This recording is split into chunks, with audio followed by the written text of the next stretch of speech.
Hello hello hello welcome back to the underdogs Acharya. तो हम कर रहे थे एथिक्स इंटीग्रिटी एंड एप्टीट्यूड, जिसको हम प्यार से जीएस4 भी कहते हैं। और उसमें अभी हमारा टॉपिक चल रहा है एथिकल यूनिवर्सलिज्म, जिसकी आज हम स्ट्रेंथ्स और लिमिटेशंस देखेंगे, यानी कि इसका क्रिटिकल एनालिसिस देखेंगे। बट आगे बढ़ने से पहले here is a little something about me. आप पॉज करके देख सकते हैं, ज्यादा टाइम यहाँ पे नहीं स्पेंड करेंगे। बट लेक्चर शुरू करने से पहले हर बार की तरह आपसे छोटी सी रिक्वेस्ट है कि लाइक कर दो, शेयर कर दो, सब्सक्राइब कर दो और नोटिफिकेशन आइकन दबा दो। सब्सक्राइब तो जरूर कर देना। तो पहले हम देखते हैं strengths of ethical universalism. Okay, तो इसकी सबसे पहली स्ट्रेंथ है gives clear and stable rules. क्या मतलब हुआ?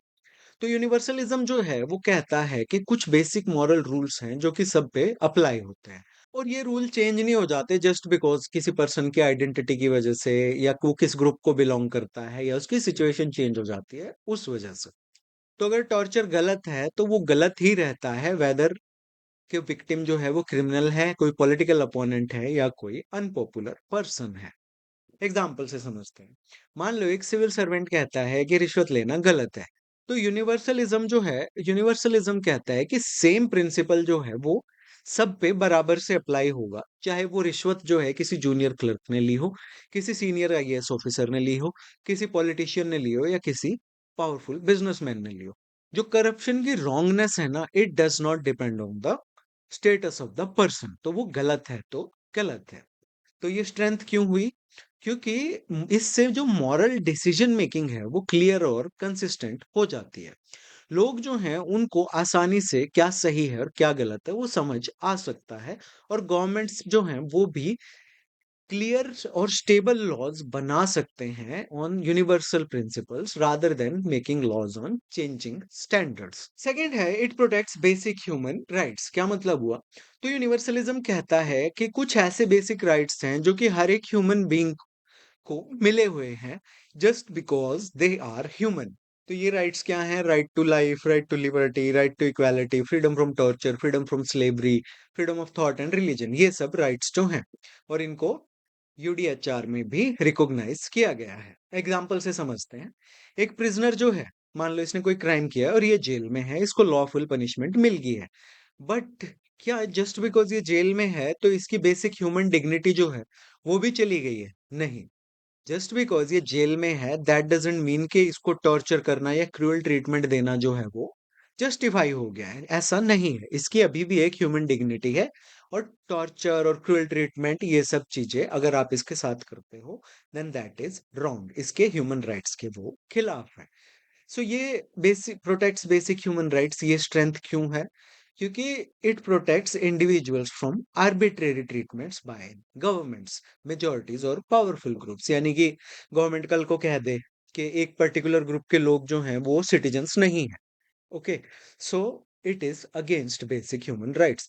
या गवर्नमेंट कल को कह दे कि एक पर्टिकुलर रिलीजन के, एक पर्टिकुलर कास्ट के जो लोग हैं उनके बैंक में जितने पैसे हैं उसको गवर्नमेंट सीज कर रही है, then it is against basic human rights और गवर्नमेंट ऐसा नहीं कर सकती। सो यूनिवर्सलिज्म जो है वो इसको रिजेक्ट करता है। देन थर्ड है इट अलाउज मॉरल प्रोग्रेस। क्या मतलब हुआ?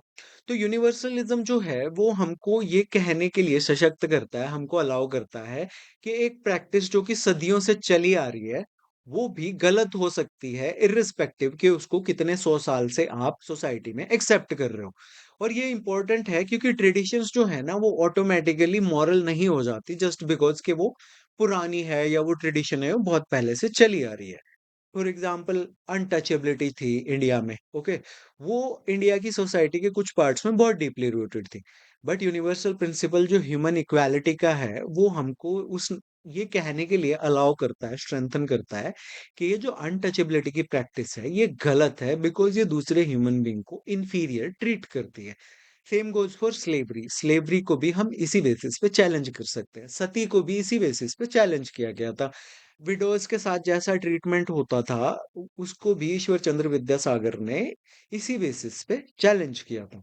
तो ये स्ट्रेंथ क्यों है?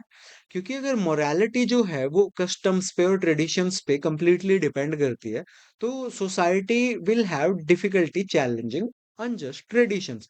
और इससे यूनिवर्सलिज्म जो है वो रिफॉर्मर्स को एक स्टैंडर्ड प्रोवाइड करता है अगेंस्ट विच वो एग्जिस्टिंग प्रैक्टिसेस को जज कर सकते हैं और उसके खिलाफ आवाज उठा सकते हैं। फोर्थ है, it promotes fairness and justice. क्या मतलब हुआ कि यूनिवर्सलिज्म जो है वो कहता है कि सेम मॉरल प्रिंसिपल्स जो है ना वो सब पे बराबर से अप्लाई होने चाहिए। एक पर्सन की wealth, caste, political power, social position जो है वो नहीं डिटरमाइन करेगी कि उस पे कौन से रूल्स अप्लाई होंगे। फॉर एग्जाम्पल, दो लोग हैं, वो रिश्वत ले रहे हैं। एक ऑर्डिनरी गवर्नमेंट एम्प्लॉय है, अगेन एक पावरफुल पॉलिटिशियन है।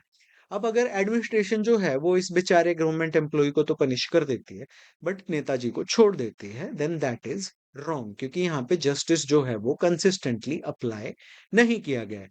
यूनिवर्सलिज्म कहता है कि अगर कोई एक्ट गलत है तो वो फिर गलत है, वो सबके लिए ही गलत है। उसकी रॉन्गनेस गायब नहीं हो जाती जस्ट बिकॉज नेताजी पावरफुल हैं। ओके, सो ये स्ट्रेंथ क्यों है?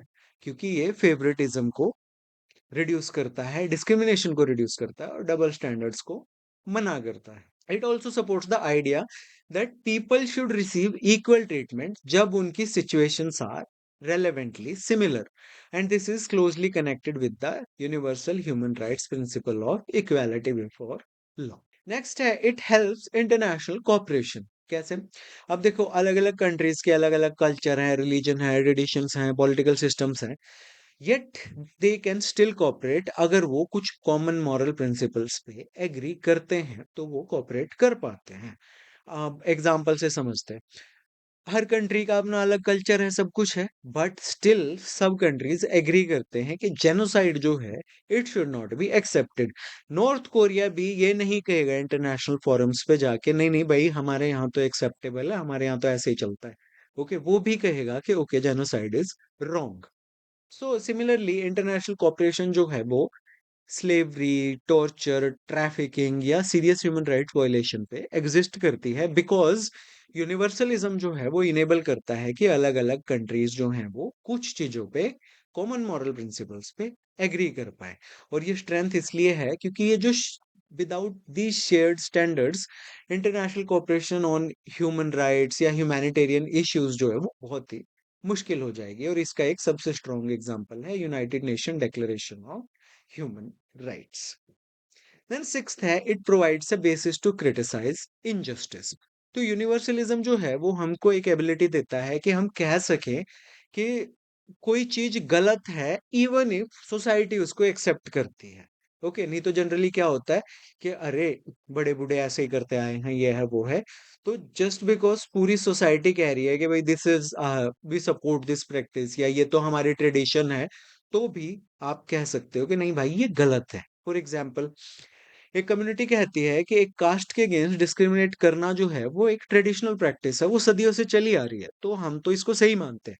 बट यूनिवर्सलिज्म आपको ये कहने के लिए सशक्त बनाता है कि अगर ट्रेडिशन आपको कोई चीज को अलाउ कर रही है तो भी डिस्क्रिमिनेशन मॉरली एक्सेप्टेबल नहीं हो जाती बुद्धुओं। सिमिलरली चाइल्ड मैरिज पे भी आप कह सकते हो कि अगर सदियों से चाइल्ड मैरिज चली आ रही है तो वो सही नहीं हो गई है। तो एक जोक है ना कि हर बुड्ढा समझदार नहीं होता, गधों के भी बाल सफेद होते हैं, तो वही बात है यहाँ पे। The same reasoning applies to torture. अगर एक देश की जो मेजोरिटी है वो एक्सेप्ट करती है टॉर्चर को कि आप पुलिस जो है किसी से बात निकलवाने के लिए उसको टॉर्चर करे, देन दैट डजंट मीन कि टॉर्चर जो है वो मॉरली राइट हो गया। तो ये स्ट्रेंथ क्यों है? क्योंकि कई बार क्या होता है, किसी देश की मेजॉरिटी कम्युनिटी या किसी सोसाइटी की ट्रेडिशन या वहाँ का डोमिनेंट सोशल ग्रुप जो है वो किसी ऐसी प्रैक्टिस को सपोर्ट करते हैं जो कि एक माइनॉरिटी को, एक वल्नरेबल ग्रुप को हार्म करे। बट यूनिवर्सल प्रिंसिपल्स जो है वो एक स्टैंडर्ड प्रोवाइड करते हैं कि आप मेजोरिटी को क्वेश्चन कर सको, आप एग्जिस्टिंग सोशल प्रैक्टिसेस को क्वेश्चन कर सको। दहेज का आप यहाँ पे एग्जाम्पल लिख सकते हो। ओके, कि भाई दहेज तो प्रथा है, चली आ रही है, दिस एंड दैट, तो आप यहाँ पे इस तरह के एग्जांपल्स दे सकते हो। देन अब देखते हैं इसकी लिमिटेशंस एथिकल यूनिवर्सलिज्म की। ओके, तो पहली इसकी लिमिटेशन है, इट इग्नोर्स कल्चरल डाइवर्सिटी, यानी कि जो इसकी स्ट्रेंथ है वही इसकी लिमिटेशन भी है। तो इसका क्या मतलब हुआ? यूनिवर्सलिज्म जो है वो कॉमन मॉरल प्रिंसिपल सब पे अप्लाई करने की कोशिश करता है, बट सोसाइटीज जो हैं उनके culture, tradition, religions, way of living ये डिफरेंट होते हैं। फॉर एग्जाम्पल, एक कम्युनिटी है, वो एक पर्टिकुलर टाइप की ड्रेस पहनती है कि ये ट्रेडिशनल ड्रेस वो पहनते हैं और जॉइंट फैमिली में वो लोग रहते हैं।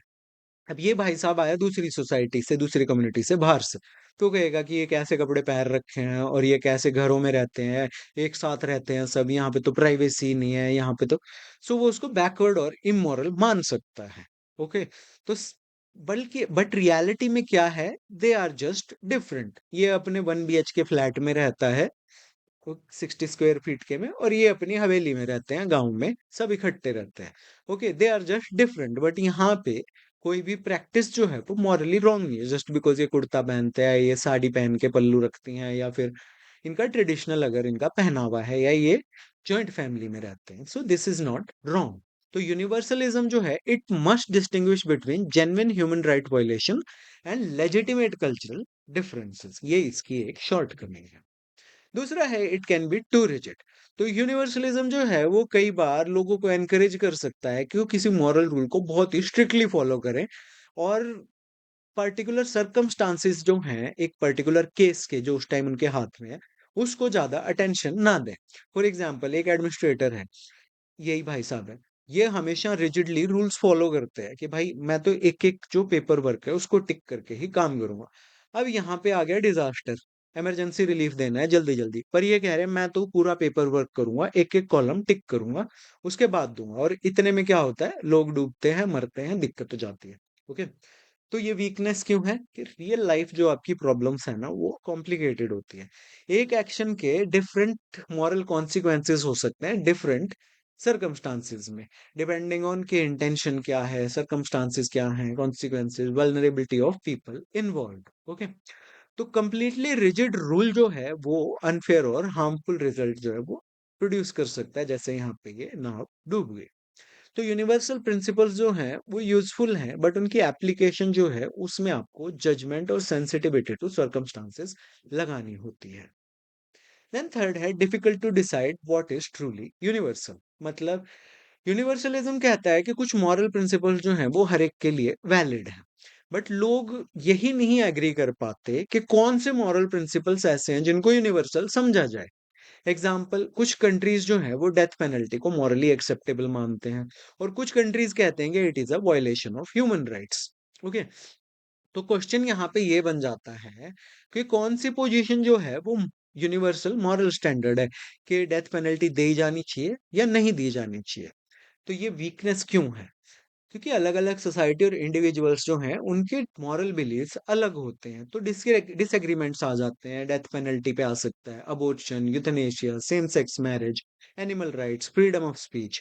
तो इसलिए simply saying this is a moral rule does not settle the debate. तो यहाँ पे यूनिवर्सलिज्म जो है वो एक प्रॉब्लम फेस करता है आइडेंटिफाई और जस्टिफाई करने की, कि कौन से रूल्स जो हैं, कौन से मॉरल प्रिंसिपल्स हैं वो ट्रूली यूनिवर्सल है।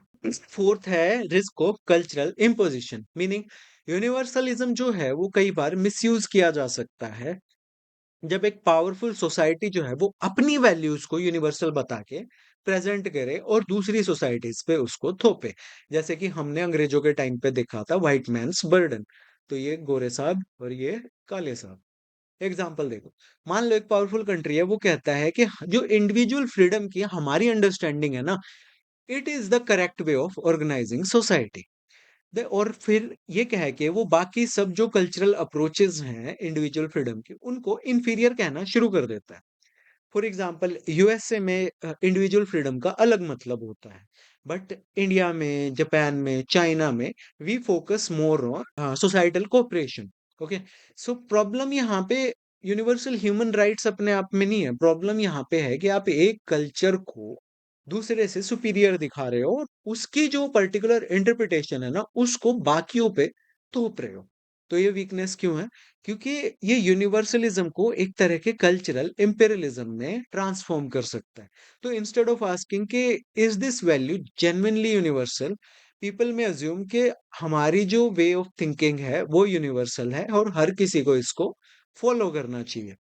तो स्कॉलर्स जो हैं उन्होंने स्पेसिफिकली एग्जामिन किया है tension between universal morality and the risk of imposing, कि आप वेस्टर्न लिबरल वैल्यूज को यूनिवर्सल बता के आप कल्चरल माइनॉरिटीज पे उसको इम्पोज कर रहे हो। For example, western dressing sense and हमारे यहाँ की ड्रेसिंग सेंस, तो वहाँ की इंडिविजुअल फ्रीडम में मान लो, if you are walking around naked, then maybe that is their expression of individual freedom, but it is not our expression of individual freedom. Okay, so this is one example. Therefore universalism जो है, it must avoid becoming a tool for cultural domination और ethnocentrism. जो genuine universal principles हैं वो सभी human beings को protect करते हैं, और cultural imposition जो है वो सिर्फ जो powerful हैं उनकी values को protect करता है. तो यूनिवर्सल मॉरल प्रिंसिपल्स जो है ना, they should be the result of genuine dialogue, और कोई एक कल्चर की सुपीरियरिटी दूसरों के ऊपर इम्पोज नहीं होनी चाहिए. फिफ्थ है, uniform rules can create unfair results. क्या मतलब हुआ? अ यूनिवर्सल रूल जो है, इट में treat everyone formally equally, but जो एक्चुअल इम्पैक्ट है उसका वो पीपल टू पीपल डिफर कर सकता है. फॉर एग्जाम्पल, गवर्नमेंट ने कुछ कंप्लायंस रिक्वायरमेंट्स मान लो निकाली बिजनेसेस के लिए, तो एक लार्ज कॉरपोरेशन है उसके लिए तो उन कंप्लायंस रिक्वायरमेंट्स को फॉलो करना इजी है because they can afford the cost. But एक छोटी सी गांव में कोई बिजनेस है, उनके लिए ये मुश्किल होगा क्योंकि वो इतना पैसा उन कंप्लायंस रिक्वायरमेंट्स पे नहीं कर सकते. तो हो सकता है उनको अपना बिजनेस बंद करना चाहिए.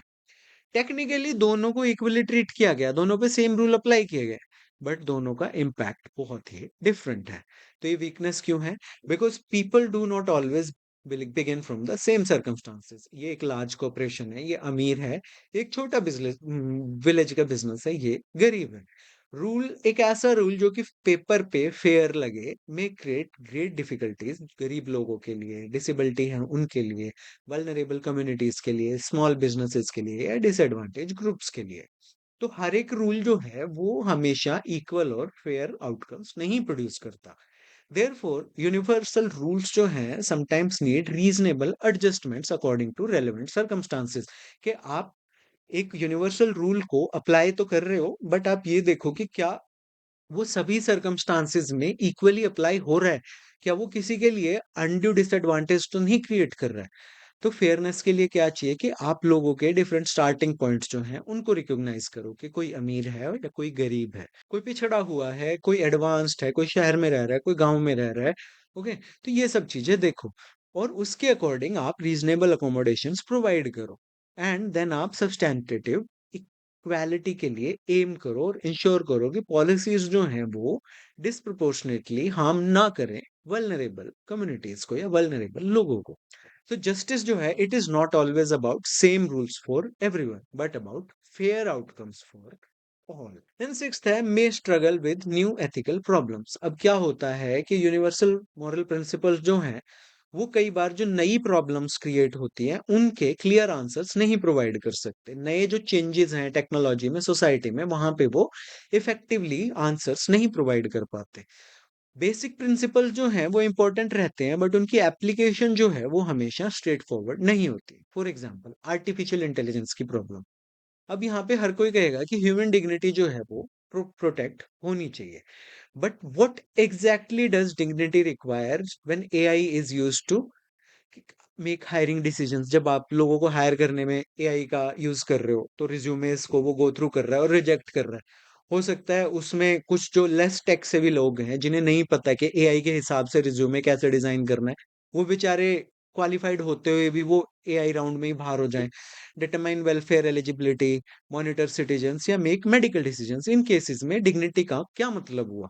तो यूनिवर्सल प्रिंसिपल जो है वो क्लियर है कि हमको डिग्निटी को प्रोटेक्ट करना है, बट प्रैक्टिकल एप्लीकेशन जो है उसमें आपको न्यू थिंकिंग की यहाँ पे जरूरत है. तो ये वीकनेस इसलिए है क्योंकि न्यू इश्यूज जो हैं वो अराइज होते रहते हैं, और सोसाइटी जो है उनको एंटिसिपेट नहीं कर पाती, जैसे कि artificial intelligence, gene editing, surrogacy, digital privacy, autonomous weapons, या फिर कोई न्यू रिप्रोडक्टिव टेक्नोलॉजी. तो यहाँ पे बेसिक प्रिंसिपल डिग्निटी, इक्वालिटी, ये तो यूजफुल रहता है, बट इसको कैसे अप्लाई करना है वो डिफिकल्ट हो जाता है, और वहां पे यूनिवर्सलिज्म स्ट्रगल कर सकता है. तो यूनिवर्सलिज्म में need to adapt its interpretation as society and technology changes. तो यहाँ पे बेस्ट एथिकल अप्रोच जो है, it combines universal principles with cultural and contextual sensitivity. Okay, तो इस लेक्चर का पीडीएफ डाउनलोड करने के लिए आप मेरे टेलीग्राम चैनल पे जा सकते हैं. टेलीग्राम को गवर्नमेंट दोबारा बैन कहीं ना कर दे, तो इसलिए आप मेरे व्हाट्सएप ग्रुप को भी फॉलो कर लो. अगर आपका कोई क्वेश्चन है तो आप मुझे इंस्टाग्राम पे फॉलो करके डीएम कर सकते हैं, and I will reply. So watching the underdogs Acharya, my name is Rao Anoop Singh. Like कर दो, शेयर कर दो, सब्सक्राइब कर दो और नोटिफिकेशन आइकन दबा दो। ये है आज का motivation. Learning is a continuous lifestyle. Thank you for watching. Have a great day.